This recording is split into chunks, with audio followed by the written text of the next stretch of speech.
नमस्कार फ्रेंड्स। आज के कंटेंट डिस्कशन में मैं Jitendra Bairwa, assistant professor physics. आज मैं टॉपिक लेने जा रहा हूँ बीएससी पार्ट सेकंड का थर्मोडायनेमिक्स एंड स्टैटिस्टिकल मैकेनिक्स, जो राजस्थान यूनिवर्सिटी में फर्स्ट पेपर चलता है, उसका पार्टीशन फंक्शन की बात करने जा रहा हूँ। Partition function, what do you mean by partition function? पहली बात तो पार्टीशन फंक्शन जो है वो एक मैथमेटिकल ऑब्जेक्ट है और एक मैथमेटिकल मॉडल कह सकते हैं, और ये एक आधार कार्ड है स्टैटिस्टिकल मैकेनिक्स में। जैसे आपको पता है आपको कि क्वांटम मैकेनिक्स में एक वेव फंक्शन होता है साई। वेव फंक्शन क्या होता है? साई। साई में साई को एक आधार कार्ड समझ सकते हैं हम क्वांटम मैकेनिक्स का, जो कि पूरे सिस्टम की, पूरे क्वांटम मैकेनिकल सिस्टम की सारी जानकारी हमको अवेलेबल कराता है, चाहे वो एनर्जी हो, चाहे मोमेंटम हो, चाहे वो पोटेंशियल एनर्जी हो, चाहे वो स्थिति हो, चाहे वेलोसिटी हो। सब तरह की जानकारी किसमें? वो पोजीशन हो, वो साई में इंक्लूड रहती है। सेम, लेकिन एक्चुअली वो किस में रहती है? Quantum mechanics. ऐसे ही स्टैटिस्टिकल मैकेनिक्स में पार्टीशन फंक्शन जो है वो स्टैटिस्टिकल मैकेनिक्स में जो भी सिस्टम हम उपयोग में लाते हैं उनका आधार कार्ड है।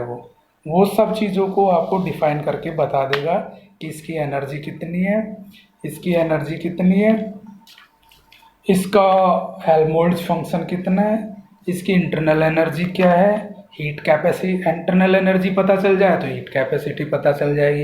हीट कैपेसिटी अगर अपन को पता चल जाए तो हम कह सकते हैं कि वो सिस्टम की वेपराइजेशन पोजीशन या मेल्टिंग पोजीशन हम डिफाइन कर लेंगे। दैट्स फेज ट्रांजिशन की, वो द्रव से लिक्विड में जा रहा है, लिक्विड से गैस में जा रहा है, ये हम डिफाइन कर सकते हैं।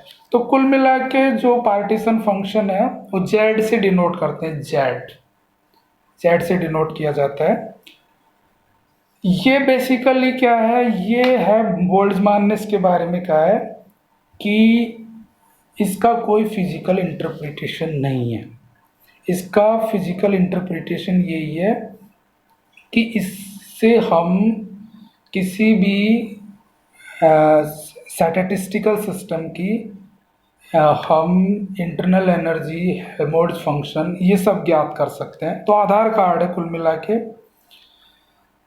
और पार्टीशन फंक्शन जो है बोल्ट्जमान के अनुसार वो कहता है कि जो किसी भी सिस्टम है उनके उपलब्ध एनर्जी लेवल्स, उनमें कणों को वितरित करने के तरीके, कणों को नंबर ऑफ डिफरेंट अरेंजमेंट्स के वेज हैं, कुल मिला के उनको हम बोलते हैं number of microstates.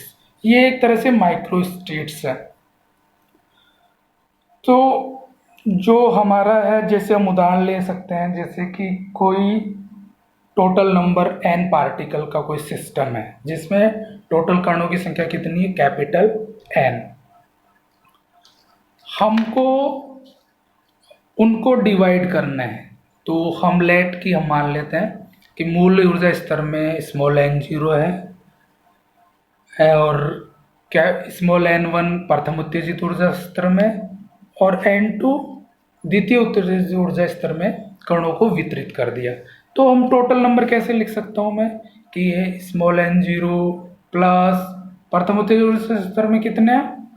n1 plus दूसरे ऊर्जा स्तर में n2 प्लस तीसरे ऊर्जा एंड सो। ऐसे हम टोटल नंबर जो हम सिस्टम में हमको वितरित करने थे उसको हम निकाल सकते हैं। बोल्ट्जमान ये कहता है कि आपका जो प्रथम उत्तेजित ऊर्जा स्तर में जो कण होंगे, जो मॉलिक्यूल्स होंगे, वो मूल ऊर्जा स्तर का एक फ्रैक्शन होगा।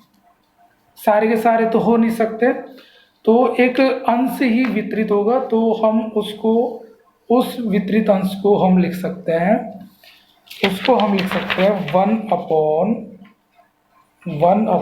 एक्सपोनेंशियल एप्सिलॉन 1 अपॉन केटी।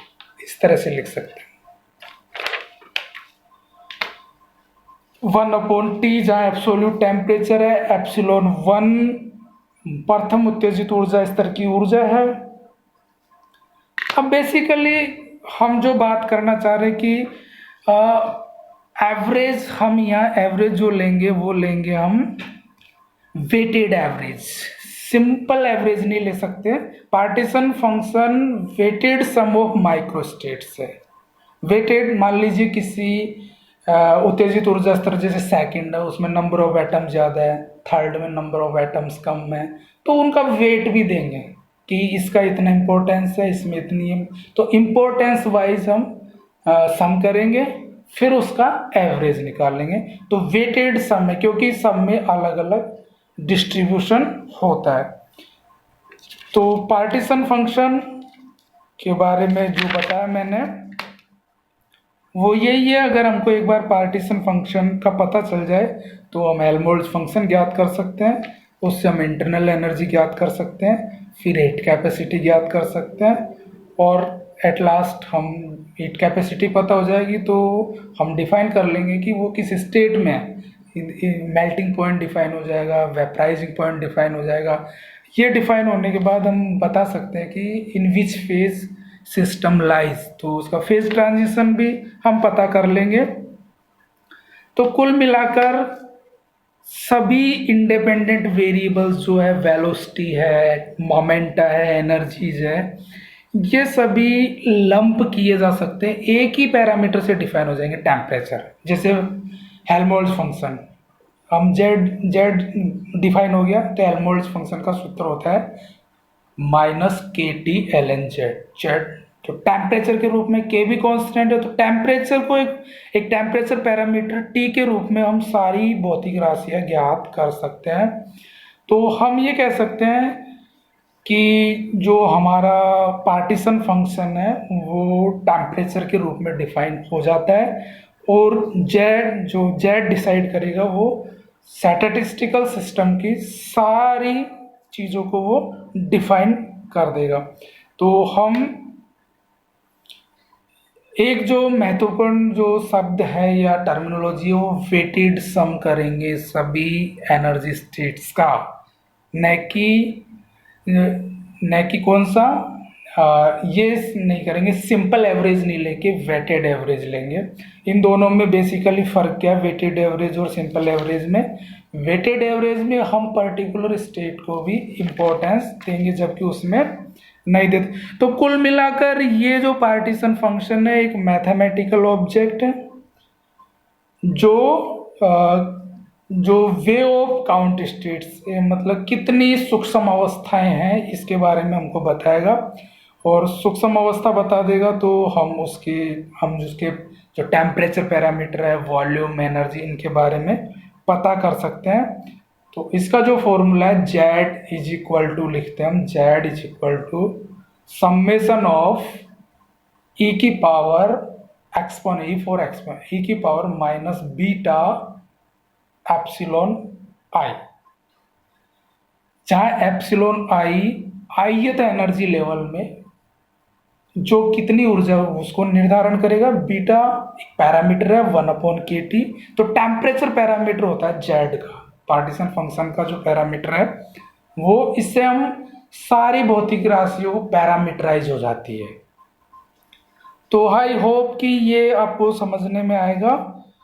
और समेशन का मतलब, आई का मतलब 0 लेंगे तो मूल ऊर्जा स्तर, 1 लेंगे तो प्रथम उत्तेजित ऊर्जा स्तर, 2 आई बराबर 2 लेंगे सेकंड होता है। तो कुल मिला के हम काउंट कर सकते हैं नंबर ऑफ माइक्रोस्टेट्स किसके द्वारा? पार्टीशन फंक्शन के द्वारा। तो आई होप ये आपको समझने में, स्टैटिस्टिकल फिजिक्स को समझने में ये आपकी हेल्प करेगा। Thank you so much.